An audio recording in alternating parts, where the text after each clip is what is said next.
सोर हे बजे छे 3 अभी भेलै नै भोर हे सुते द सोना किए करे छे सोर हे बजे छे 3 अभी भेलै नै भोर हे भे गेलै सभे तैयारिया पिया कहै छियै खाइ के क्रिया पिया पियरिया पिया पिन्ह पियरिया पिया चल बारे घाटे दियरिया पिया पियरिया पिया पिन्ह पियरिया पिया चल घाटे बारे दियरिया पिया दियरिया पिया दियरिया पिया दियरिया पिया पिन्ह पियरिया पिया चल घाटे बारे दियरिया पिया पीएसपी रिकॉर्डिंग स्टूडियो बिहार।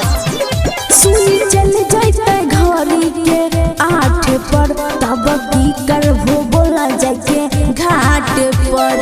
की करबो बोला जाके घाट पर अभी चलै ने लेके दौड़ा नै कर परेशान धनी हे करे छहो जिद एतना का करे दया स्नान धनी हे भेल जा छै दूर अन्हरिया पिया होय छना तनी कॉफी करिया पिया पियरिया पिया पिन्ह पियरिया पिया चल बारे घाटे दियरिया पिया पियरिया पिया पिन्ह पियरिया पिया चल घाटे बारे दियरिया पिया दियरिया पिया दियरिया पिया दियरिया पिया पिन्ह पियरिया पिया चल घाटे बारे दियरिया पिया मिक्स बार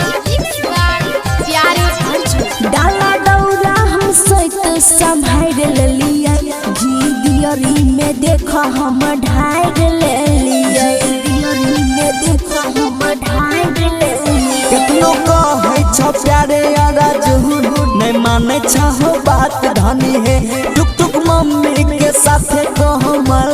के करली है साथ धनी हे